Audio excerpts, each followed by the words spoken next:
I became a donor because because I want to help. Next. You don't like that? Hello, grammar. I want to help. Could be a typo. No. I do not want any DNA from a person who is clearly unintelligent. One Portia running around town is enough for us all. Is it possible that I can see the process and I see one of the collection rooms or donor rooms? So come on back. We have several rooms here. Okay. They're pretty basic, but they get the job done. Okay.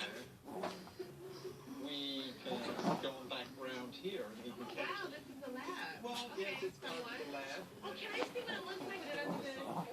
Okay. Become a sperm expert. Oh, I'm already a sperm. Oh my God! You say I'm moving? They're so little.